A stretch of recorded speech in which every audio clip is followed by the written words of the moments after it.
Podcast. Historias de los personajes más populares de la ciudad de Santa Fe.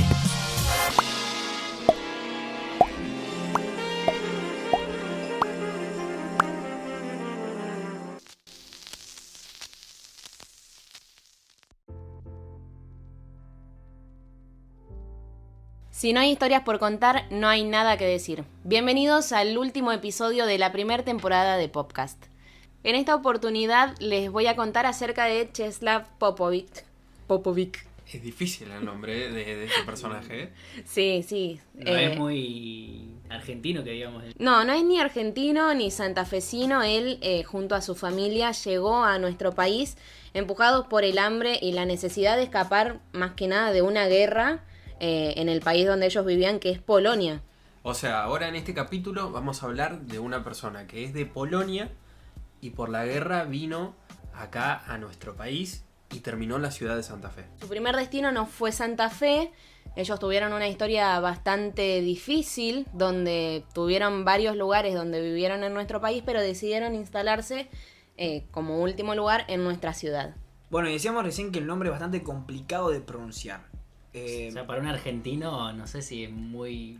Claro, ¿hay algún cómodo. apodo, algún sobrenombre que le hayan puesto que tenga? Sí, yo hoy para contarles sobre él tuve que investigar bastante sobre la pronunciación y ni así sé si lo estoy diciendo bien. Él decide cuando llega acá a nuestra ciudad llamarse Juli. Su apodo era Juli con Y y así lo iba a conocer el resto de las personas desde ese momento. O sea, todo el Popovich Czeslaw resumido a Juli. Juli, él era Juli acá. Bastante simple. Entonces estamos hablando de un personaje que acá lo conocemos como Juli, pero ¿cómo es la historia de él? Para después llegar a por qué está en este capítulo. Él nació un 16 de enero de 1946 en Italia, en un campo de refugiados. Él toda su vida sufrió de una pobreza muy extrema, tanto en nuestra ciudad como en la suya. Más adelante también estuvo preso acá en nuestro país y luego se dedicó a la cumbia.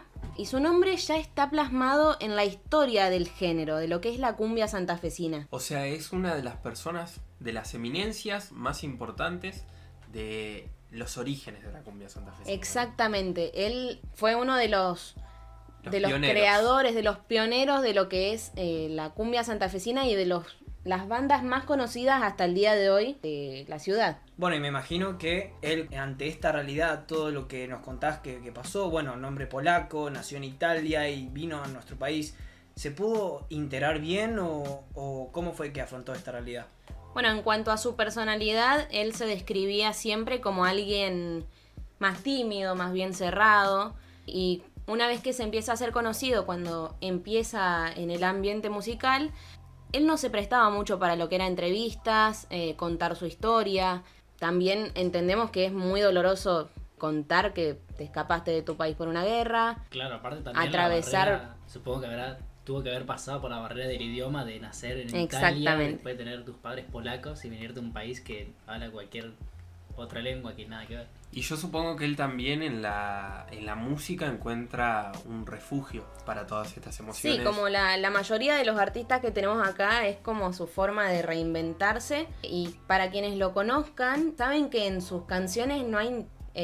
son melodías muy alegres que no transmiten nada en realidad de lo que fue su historia y de la realidad durísima que tuvo que vivir. Siempre pasa eso igual en la cumbia, que por ahí las melodías, la música es alegre, pero por ahí vas más a fondo y hay letras que retratan un montón de cosas. Sí, hay un montón de cosas igual por analizar en las letras de él, como decías vos. ¿Hay alguna canción así que muestre algo de lo fuerte que vivió él? Sí, hay varias en las que él cuenta más o menos lo que tuvo que vivir. Y una, por ejemplo, habla de su infancia en un asilo de menores.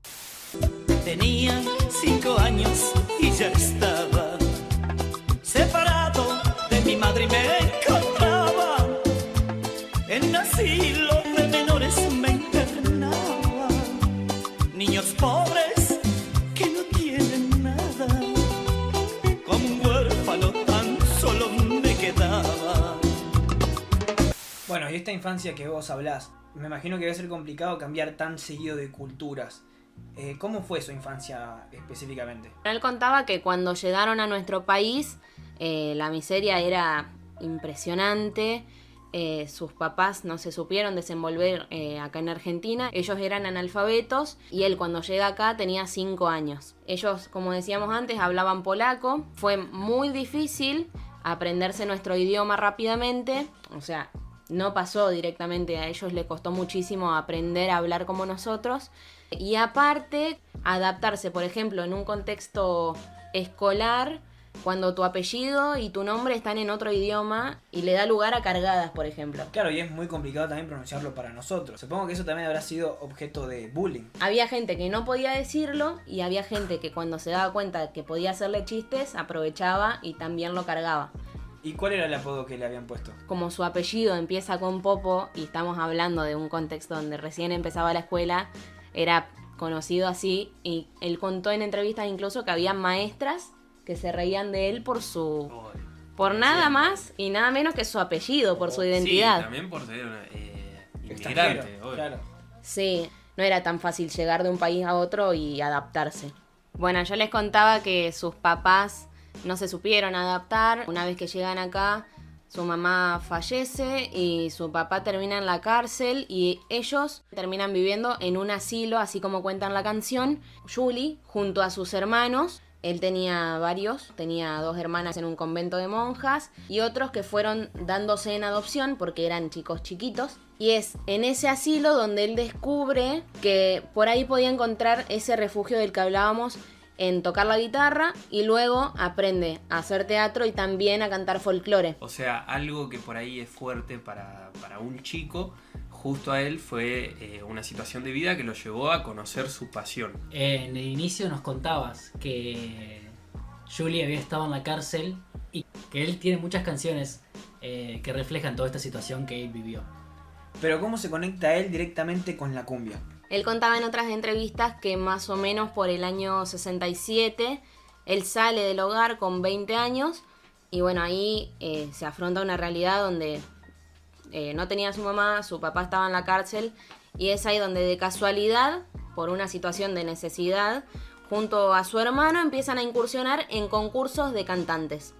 Iban ahí más que nada porque les daban de comer en los recreos que había. Claro, era una cuestión de supervivencia, no era que... Él comenzó así, por una necesidad, pero ahí descubrió también que ya habían aprendido a hablar bien en nuestro idioma y que realmente tenía talento. Y es increíble cómo fue todo como por accidente, ¿no? O sea, tuvo un montón de cuestiones en la vida, pero a través de la música, todas esas cuestiones no es como que lo hundieron más, sino que lo llevaron a buscar la salida y que justamente la salida fue con la música. ¿Él se desempeñaba como solista o formó parte de varias bandas de cumbia? No, lo de incursionar como solista en el ambiente fue recién a lo último de su carrera. Fue uno de sus últimos proyectos, pero él antes comienza conociendo a un acordeonista muy famoso acá en la ciudad, que es Alberto Fernández. ¿El presidente? No estamos hablando del presidente. No estamos hablando del Es presidente. un Alberto Fernández que también es músico. Pero toca el acordeón. Toca el acordeón y le enseñó a todos los músicos acordeonistas de acá más importantes de la ciudad, le enseñó él. Ah, o sea, es como un referente. Sí, Un presidente de él tuvo acordeón. la suerte de conocerlo y aparte de que lo invita a formar parte de la orquesta Santa Cecilia. Para los que no saben, dentro de lo que es los días de los santos, la Santa Cecilia es la patrona de los músicos. Así se llamaba la orquesta.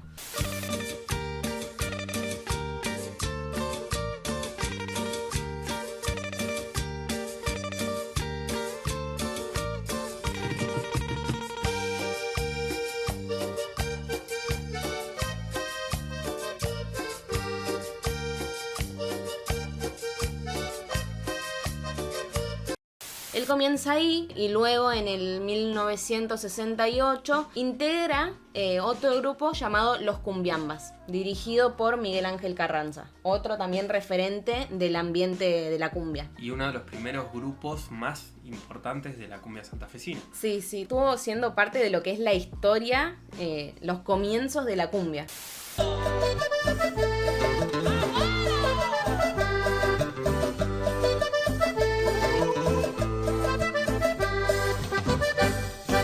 Que me voy para el baile, con mi negra a bailar, con los bolsillos vacíos,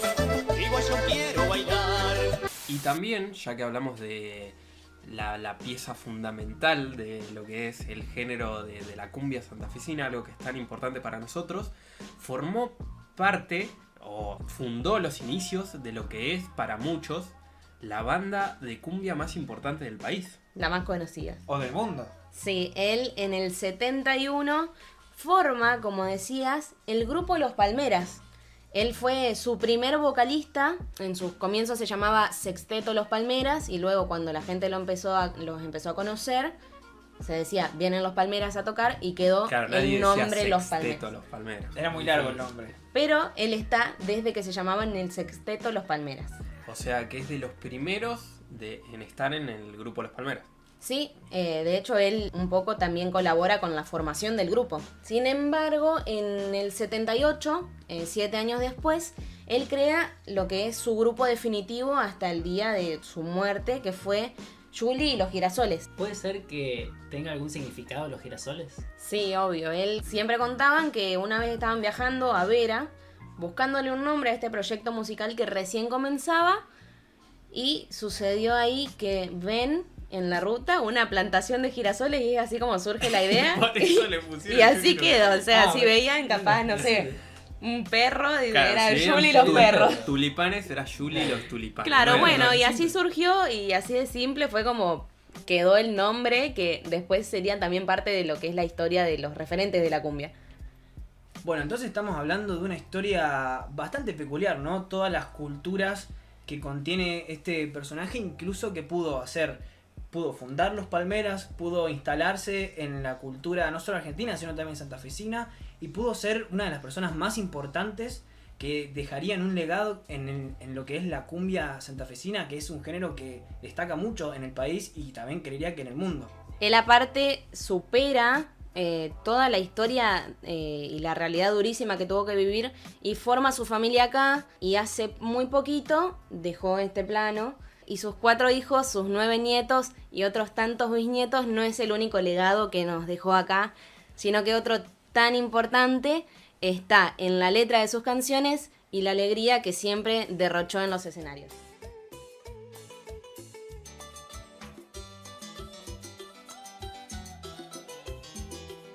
Este fue el último episodio de la primera temporada de Popcast. Gracias por acompañarnos hasta el final. La producción estuvo a cargo de Dana M. La investigación periodística y el guión a cargo de Dana M. Coordinación y dirección, Sebastián Solís y Jean Barbotti. Marketing y redes, por Laureano Bretón.